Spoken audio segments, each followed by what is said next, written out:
আসসালামু আলাইকুম প্রিয় দর্শক, আমরা সাদুর যে মাছ হয় সেই মাছ আসছি এখান থেকে অনেক বড় ভাই বেড়াদাররা আসছে এখানে, আরও আসছে ওই যে আমার বন্ধু আমিনুর শাহ।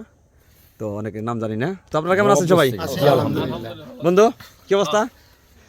আমি আসলে খুবই ভালো, এর কারণ যে এতগুলা যে আসলে জ্ঞানী গুণীর আসছে আমাকে দেখার জন্য, আমার ভালোবাসার টানে আমি তো আসলে অশ্রুসিক্ত আর কি। আমি ধন্য হয়ে গেছি তাদের পদাচরণ পাই। আমি আর কিছু বলতে পারলাম না। ওই যে আমরা এক বড় ভাই, মিষ্টি মিষ্টি মুখ হবে। হ্যাঁ একটু আমি মিষ্টি সবাই মুখ খাওয়াই হবে। দিই। আচ্ছা আচ্ছা আচ্ছা, এই যে আমাদের দুলা ভাই, এই যে আমাদের জাতীয় দুলা ভাই, জাতীয় দুলা ভাই সকলকে মিষ্টি মুখ করে দিচ্ছে, দেখতে পাচ্ছেন। ভিডিও বানান না কেন? এই যে এই যে আপনার দাও বই। আস্তে গুড। আর শুরুতে খাওয়াই দিই। আমরা শুরুতে খাওয়া দিই, সমস্যা নেই। দিয়েছি। আপনি করেন, আপনি করেন। তো সকালেই ভালো থাকবেন, সুস্থ থাকবেন। নবগঞ্জ। তো আজকের মতো এখান থেকে আল্লাহ হাফেজ।